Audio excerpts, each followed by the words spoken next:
Рахмат агайлар.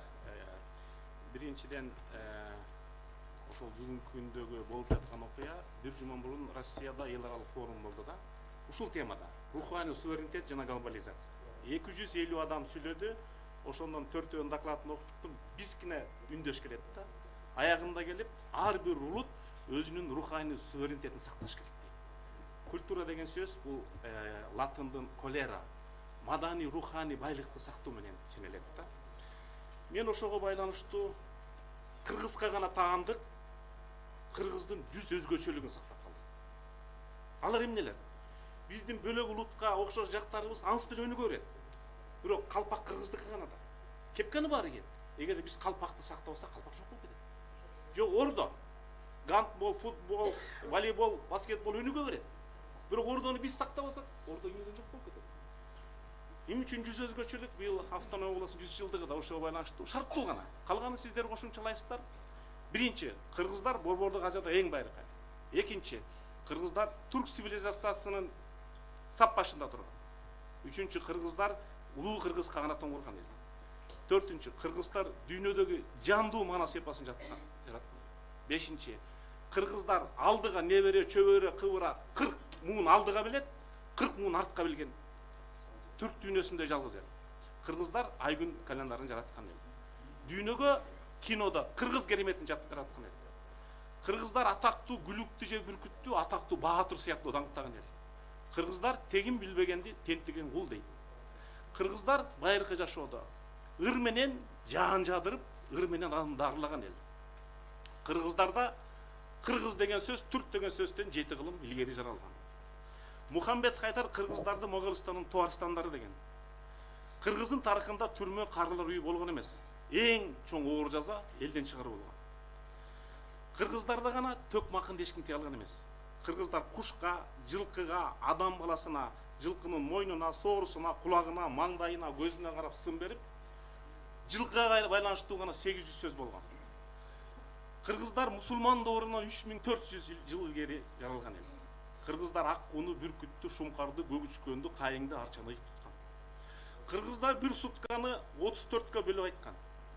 Кыргыздар үрөн сепкенде эң алгачкы түшүм жетимге, андан ашканы жесирге, андан ашса мага деп айкөл болгон. Кыргыздар үчүн аманатты жеткизүү парз болгон. Кыргыздарда көчүүнүн эле жазылбаган эрежелери бар. Көчтү бузбайт, көчтүн башында айбиче баштайт, көч турган жерди таза тутат, көч келе жатса жолдон тосуп ак ооз тийгизет, жүктү тең артат. Кыргыздар жаш өткөнүнө карабай, эки адам достошсо, эмчектештирип, апасынын сүтүн эм, ант бузбасын деп достошкон. Кыргыздар куш менен да, бүркүт менен, көгүчкөн менен шилекей алып достошкон. Кыргыздарда мал күтүүнүн эрежеси болгон. Кыргыздын аспабы комуздун 3000 жылга тете тарыхы бар. Кыргыздарда жылкынын да эрежеси болгон. Уктап жаткан кулунду огойтпойт, желени кеспейт, күлүктү жоргону тушабайт. Арыстанбек эле нота жок доордо 500 күнү билген.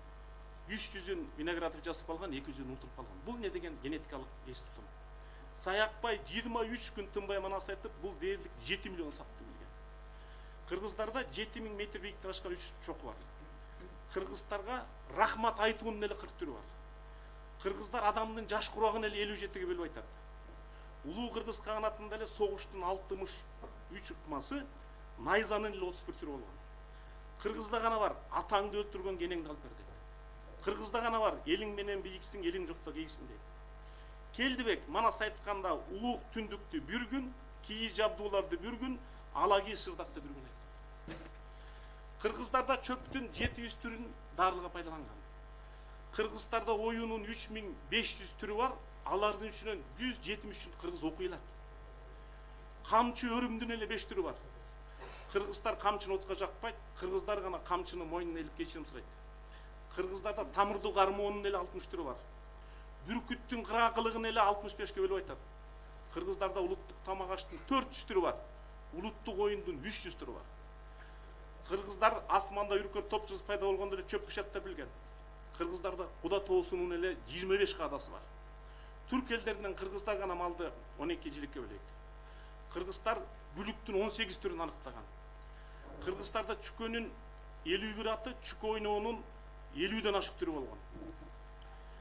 Кыргыздар жылан үйгө кирсе да акча чурулуп аткан. Кыргыздар жылт нарттуу болгон жазды эле билген. Кыргыздын башына иш түшсө жалпылап ашар менен чечкен. Бешикке балган бөлөрүнүн астына камчы канжар, башынан нан, оң колун бошотуп койгон. Кыргыздар асмандагы булуттун эле 5 түрүн, кызыл деген сөздүн 26 түрүн билет. Кыргыздар эс көпүрөнү бузбай, таккан сууну булгабайт. 1 мүнөтүңүз калды. Кыргыздар кайбирендин кагырышы кечирбейт деп айтат. Кыргыздар уурулук калп айтканды киши өлтүргөнгө туура келет. Кыргыздар илим далилдегендей Гапла группанын 15 жыл мыңжылдыктары бар. Кыргызда гана хан билгенен нарк күчтүү дейт. Адам мүнөзүнүн 100дөн ашык түрү бар. Жоргонун эле 7 түрү бар. Кыргыздарда санжыра 70 атага чейин созулуп, баатырдын 40 түрү бар. Кыргыз гана өзүнүн жоосунун атын баласына ыйлар. Кенен Сары, Жолой, Коңурбай деп. Бун дегендеген Айгөлдүк. Кыргыздарда мына бүгүн ынтымакты айтып атабыз. Дүйнөдө жалгыз ак бешимде гана буддизм, христиан, ислам ордосу бар. 3 діндин башын кошкон. Кыргыздарда 3500 өсүмдүк өсөт, ошонун 300-500 Кыргызстанда гана бар, дүйнөлүк бөлчөсүндө өспөйт. Төрөкан бир китепти которуш үчүн мындан 3 кылым мурун 135 000 кой берген экен. Бул бүгүнкү баа менен 13,5 миллион долларга барат. Билимди канча бактаган. Кыргыздар дүйнөдө жападан жалгыз эл, азыркыга чейин малдын чучугун чагып жейт, себеби өтө калориялуу болгон.